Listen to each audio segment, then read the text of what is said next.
Good morning, everyone. Okay, we'll continue our book reading this morning, The Toyota Way to Service Excellence by Jeffrey K. Liker and Karen Ross. Still looking at the lean transformation in service organization. Last week we looked at the need for change at the NL Service Incorporation. Last week he was telling us about the story of the NL Incorporation, telling us about their services, how it's so rigorous and is unsatisfying, how customers have to wait in line.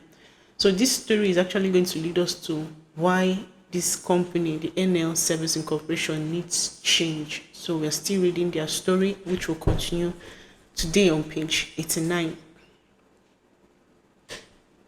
So looking around one more time to see if Joe might be on his way back from the staff meeting, Katie drops the billing correction form on Joe's desk and headed back to the cubicle. As Katie sat down, Linda, the credit transaction processor, who sat beside her, looked up from the pile of paper transactions that she had printed and was going to impute and ask, "Everything okay?" "Smile, it's a Monday. The fun's just beginning." "Right," said Katie. "Another week, but the same old problems. Customers already unhappy, and I'm sure this isn't the only billing correction I'll be processing this week. Every time we enter transaction involving more than 10 line items, this problem seems to happen. I've told Joe about it a number of times, but he tells me I'm just imagining it. So I've given up trying to talk to him about it, and I guess we'll just fix the problem when they happen. Anyhow, I'm already way behind, so I would love to chat more, but I will better get back to work." Finally, around 10:30 a.m., John's weekly staff meeting wrapped up.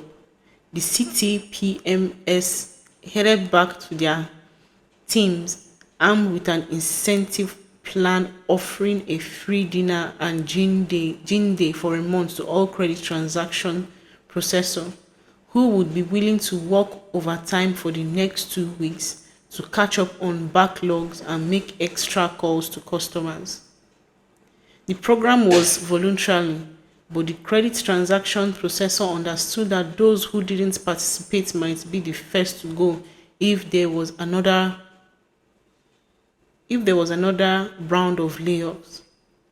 The CTPMs were confident that in a couple of weeks, with all the extra focus and work, their numbers would be fine and that John and corporate would be off their backs until the next time. After announcing the program to his team, Joe headed back to his desk, signed the billing correction form, and gave it back to Katie. Katie called the customer back and gave him an extra discount for having to wait so long for all the response. All fires out for now. Reflection: the troubling state of the NL service. Obviously, all fires are not out. John just can't see them festering throughout his organization.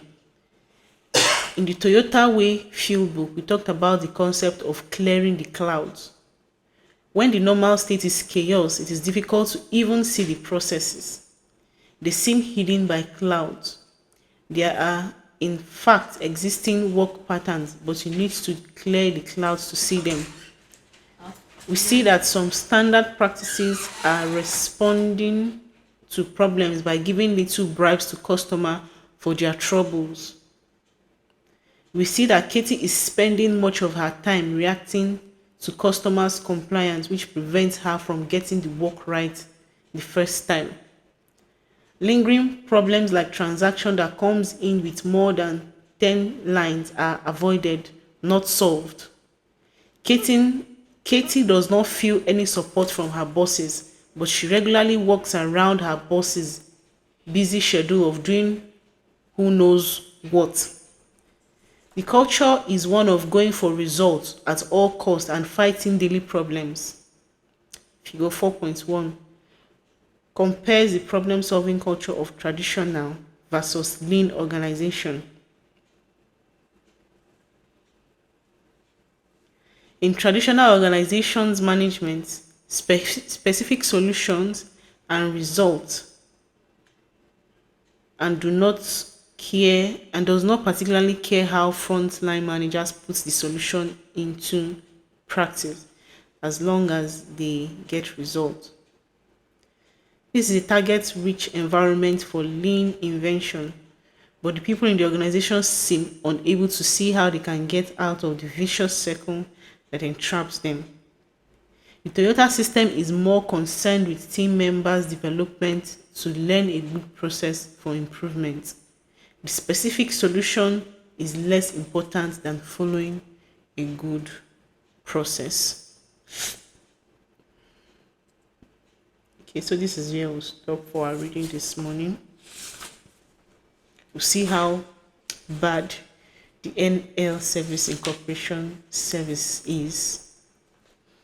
They don't tend to, solve a problem for a long time. They tend to solve problem for that just that short moment. They want to, continue giving bribes to an issue or a problem that keeps coming up every time instead of looking for a lasting solution.